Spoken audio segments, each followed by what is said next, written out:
আসসালামু আলাইকুম guys, welcome back to my another video. তো নতুন ভিডিও নিয়ে আবার চলে এলাম।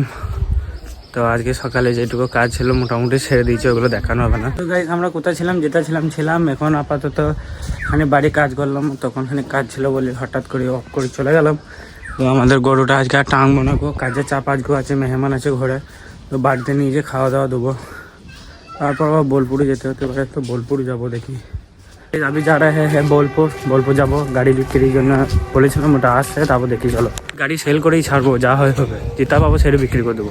ঠিক আছে, আমরা ভাবছিলাম গাড়ি আজকেই সেল হয়ে যাবে। তো ওরা বললো যে বিকেলে আসবে, ওদের আসার কথা ছিল 10টার সময়।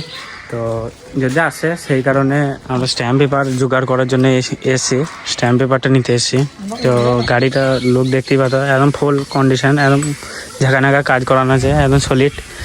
যদি কেউ লিভার মন থাকে তো আজকে আমাকে ডিএমএ জানিও, আমি গাড়িটা সেল করে দেবো। দুলা ভাইয়ের গাড়ি হয়ে দেখো সিরিয়াস সেল করে দেবো। তো আমরা স্ট্যাম্প পেপারের জন্য এসি, আর ও বলেছিল যে সকালে আসবো, যে সকালে আসছে না, ও বললো যে 2টোর সময় আসবো। তো দেখা যাক, যদি নেয় তাহলে ভালো কথা, নাহলে অন্য কাউকে আবার দিয়ে দেওয়ার ব্যবস্থা করবো। দুলা ভাই নতুন গাড়ি আবার নিবে, দেখা যাক কি হয় না হয়।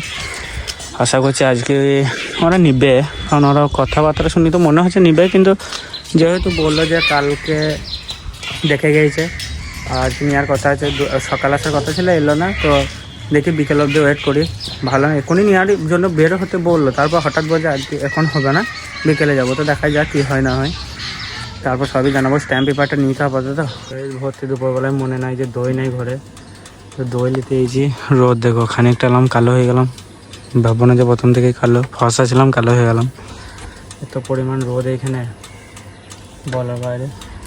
এই দোকানে নিতে এসছি, এটা হচ্ছে দুলাভাইয়ের বাইক। দুলাভাই এসছে, আগের ব্লগে বলেছি আমার বাইক ভেতরে আছে।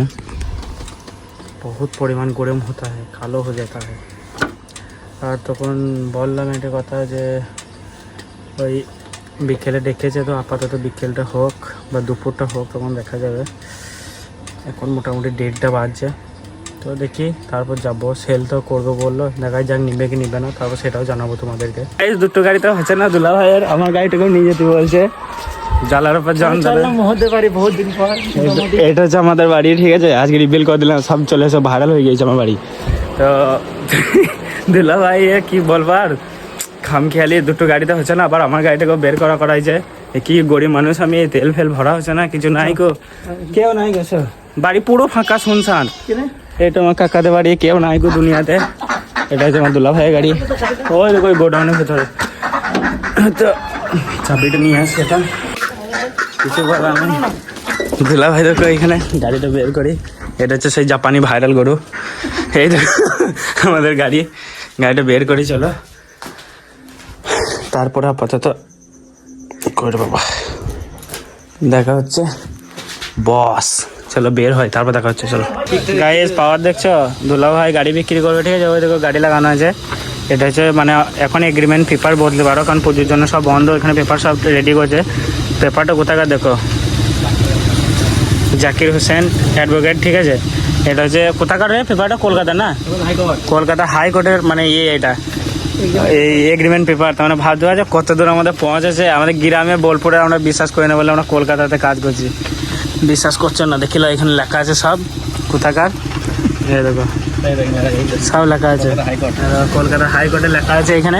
আর এই হচ্ছে পাওয়ার, বুঝতে পারছো, আমার দুলা ভাইয়ের পাওয়ার কিন্তু কম লাগে। কলকাতা থেকে কাগজ জোগাড় করে নিয়েছে, মানে বোলপুর থানাকে বিশ্বাস করে না, কলকাতা যা হবে কলকাতা সব বিশ্বাস তো একদম, মানে কোনো হিলিচিলি চলবে না। গাইস আমরা চলে এলাম বাড়ি যাই, তারপর সব কিদদের বলছে দেখো গাড়ি মানে সেল হয়নি এখনো। এটা হচ্ছে আমার বাইক, দুটো বুলেট আছে। তো বলছি সব কিছু, এই মাত্র বাড়ি এলাম, ঠিক আছে, ফ্রেশ করলাম, দেখতে পেয়েছে কোনো পানি সেরকম মুছি নাই। তো গাড়িটা বিক্রি করার কথা হয়েছিল, 2 দিন গেলাম, কালকেও গেছি আজকেও গেলাম।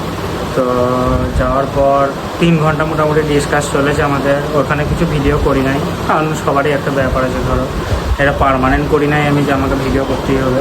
তো বলে দিই, সব কিছু রেডি করার পর ওরা বললো যে 20,000 টাকা বাকি রাখবে, যে 7 তারিখে এখন পুজোর কারণে সব কিছু বন্ধ আছে, তো 7 তারিখে অফিস খুলবে, 7 তারিখে নাম চেঞ্জ করবে, তখন টাকা দেবে। তো সেটা আমরা তো ধরো 7 তারিখ অবধি রাখতে পারি না, 20,000 টাকা ব্যাপার আছে। তো আমরা বললাম যে না, 5,000 টাকা বাকি রাখবো, আর বাদ বাকি তোমরা গাড়ি নিয়ে যেতে পারো, গাড়ি কাগজে নিয়ে যেতে পারো। তো ওরা বলছে না ওরকম করবো না। অনেক কিছু ডিসকাস চললো, দিয়ে তারপর ওরা বললো যে ঠিক আছে যদি নিই তাহলে কাল সকালে মানে আবার আসবো, তাই বললো। আমরা বললাম যে ঠিক আছে।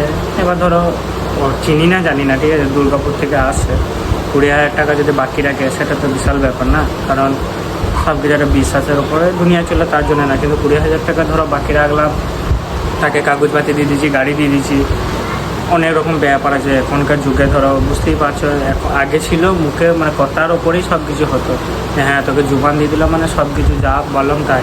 কিন্তু এখন কিন্তু সেই কথাটা হয় না, এখন জুবানের ওপর সব কিছু চলে না, ঠিক আছে না। এখন টাকা দেখলে, পয়সা দেখলে, সেরকম ব্যাপার। তো সারাদিন আগে ব্যস্ত ছিলাম অনেক রকম। আজকে খেলাও আছে, ইন্ডিয়া পাকিস্তান খেলাও চলছে, পাকিস্তান একটা ভালো স্কোরও করেছে। তো আই হোপ কি ইন্ডিয়া জিতবে। আমি যেহেতু ইন্ডিয়া থেকে বিলং করি, তো ইন্ডিয়া অবশ্যই। তো ম্যাচ সবাই এনজয় করছে, আমরাও করছি। তো এখন বাড়ি এলাম খাবার খেতে, এবার খাবার খেয়ে ওই পারে যাবো, আড্ডা দেবো, সবই করবো, কিন্তু সেগুলো আর ব্লগে তুলবো না, কারণ রাতে প্রাইভেসি আর সব ইলচুমো করে, বুঝতে পারছো, যে যা মন যায় সেটাই বলে, অনেক কিছু ব্যাপার থাকে।